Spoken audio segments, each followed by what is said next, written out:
this section, what we're going to talk about is how to get sexual physically, how to turn someone on, and how to add that sexual element into the interaction. Now, I'm going to come clean about something right now. Before I got good at dating and teaching dating and seduction and everything, everyone thought I was gay. Like, everyone. And I would hang out with girls, and after about 6 months of being their friend, I would say to them, wow, how comes we never dated? And she'd be like, because you're gay. And I'm like, no, I'm not. And I just thought you weren't out of the closet yet. And it took me forever to, why? Why was this happening? And it actually was something I never really understood until I got really good at meeting women and going on dates. And, and I had like 3 or 4 girlfriends. And I said to them one day, I was like, hey, did you ever think I was gay? And she's like, no. And I was mind blown.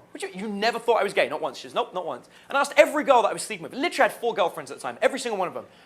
Did you ever think I was gay? No, God, no, you couldn't be gay. Not one of them thought I was gay. Not one thought I could be gay. You know why? Because I sexually escalated with all of them all the time. There is no way a guy who is consistently sexually escalating on every single female, always in the room, every single time, can be gay. They just don't assume it. Like, no, this guy is blatantly hitting on me right now. He's not gay. It's obvious. That is female gaydar. Female gaydar is based on, is he hitting on me or not? If he is not hitting on me, he is gay. If he is hitting on me, he is straight. That's how they know.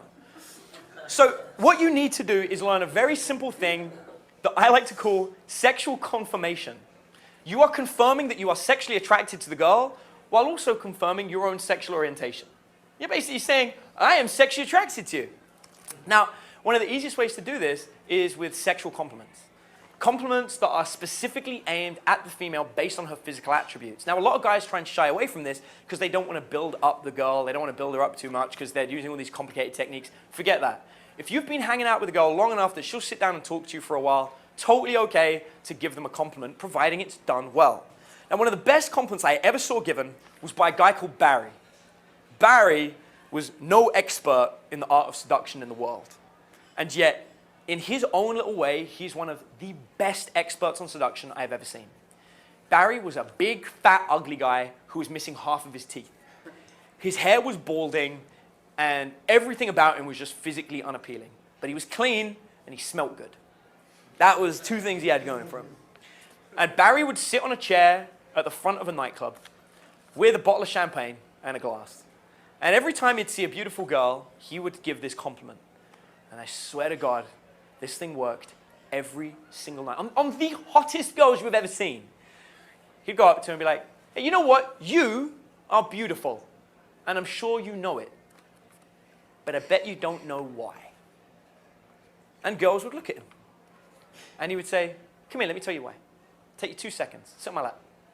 And he would get the girl to sit on his lap while he would describe why she was beautiful.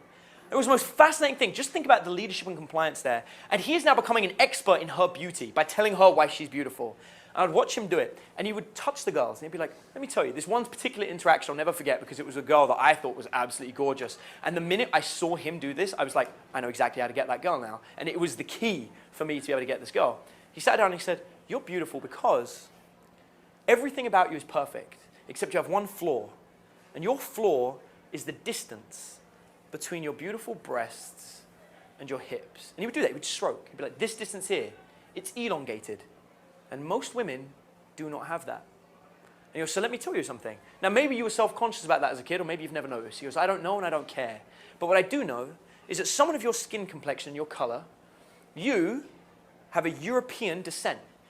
Maybe France, maybe Russia, I don't know. It doesn't matter. But the point is, your body type, based on your skin color and coloring, tells me you're from there. But that midriff, that's South American. So you, young lady, are mixed, and that is why you're beautiful. You have taken the best elements of 2 different cultures and combined them in yourself. Now, I don't know if you know about your South American heritage, but you definitely have it. And that is what makes you unique and beautiful. And these girls would just be, my mum told me my family was from South America. They would just melt in this guy's arms, and he would just give them this wonderful compliment. So my point is, when you give a compliment that has depth to it, not just like, hey, baby, you're hot. It's not the same. You know, those douchey bros in the bar, they can't pull it off the same. It doesn't work. You've got to give a reason behind this sexual compliment. And you can, if they're given genuinely, with thought and with meaning, you can never give them enough. Girls are vain. Men are vain. We are all vain and we all like to hear it. So you have to intersperse your interactions with compliments, but make sure the compliments are true and genuine. Another thing that you can use along the lines of showing that sexual confirmation is actual sexual intent. Let somebody know that you're interested in them. A lot of guys do this wrong, and they're like, I think you're really hot, or I really want to date you, or I really think we should be together. That's kind of weird. One of my favorites is just, I like you. And I say it like that, not I like you. It's just, I like you. Almost like I'm shocked that I like them. It's like an afterthought. It's like, oh, yeah, I like you. And I throw it out there. And then sometimes I'll follow it up with, I don't know why. Or I might say, I like you. You're fun. We should hang out more often. By giving these verbal statements every so often, I'm not saying it all the time, but just intersperse them through my interactions, I'm making it clear that I actually would like this interaction to continue. Now, if I say that and the girl's like, oh, and she leaves, all right, that didn't go so well. But in reality, 9 times out of 10, that will never happen. 9 times out of 10, what's going to happen is the girl's going to be like, oh, I like you too. Or this is fun too. They're going to throw that back at you. And once you get that back, once you get one confirmation back, that's 2 people saying they like each other. It's time to move forwards. Escalating is all about going up, onwards and upwards. And we continue escalating so we move on to the next thing, which is making things physical. My favorite technique that I have literally never taught to anybody except for one of my private students is based on this one simple thing that I am going to share with you right now. Hands.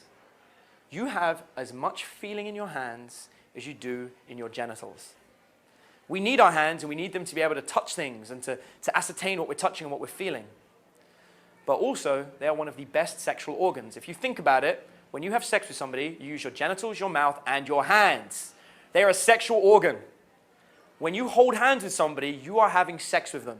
No, you're not. But the point is, you are forming a close bond with them. You're using that to show, hey, I trust you. My hand is empty. Everything's okay. There's trust here. That's where this comes from.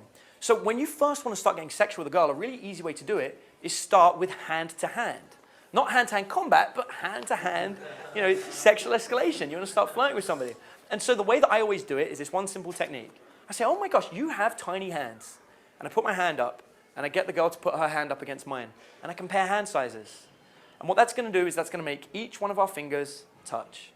And then I'll start stroking their hands. Almost all the time that I spend with a girl when I really like them, we'll be holding hands anyway. I love holding hands with girls. I really enjoy it.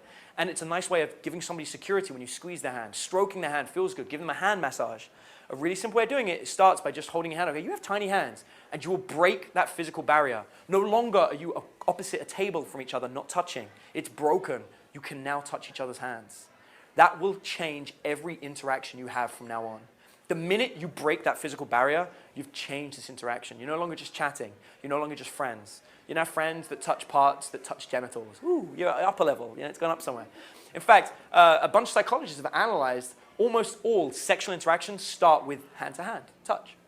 And so the next thing I like to do is I literally move up the arm. I'll move to the arm. One of the simple techniques I'll do is I'll just massage their arm. I'll be like, wow, you know what? You seem tense. Let me give you an arm massage. And you could start with a hand massage and go into the arm, or you can just do the arm. Either way, you're moving it up. You're building that interaction. You're making things a little bit more closer and tighter. And then throughout the interaction, maybe while I'm giving them a compliment, I will brush her hair away from her face. It's an instinct that comes back from when we were apes. It's a really simple thing that lets someone know that you care about them. And so if you start brushing hair away from her face, it's a very primeval feeling inside of her. It's something that she associates with somebody who cares for her and looks after her. When she was a baby, her parents would have done that to her. It's a nurturing feeling. When you brush her hair away from her face or behind her ear or what have you, you're letting her know you care about her. And if she lets you do it, then you are enabling things to move up to that next level. And then the next thing that I'll go for is I'll go to kiss her forehead. And I'm looking really simply to how she responds to it. If she turns her head away from me when I go to kiss her forehead, I know she wasn't really into it, I'll leave that and I'll just keep talking and I'll build it up again later. But if she moves into that kiss, if she lingers for a second, if she moves her head up towards mine, I know that she wants things to go further, and it's so much easier then to move things onto a kiss. But the point is I have broken that gap without it being weird. I've made things physical, and now I'm capable of sexually escalating.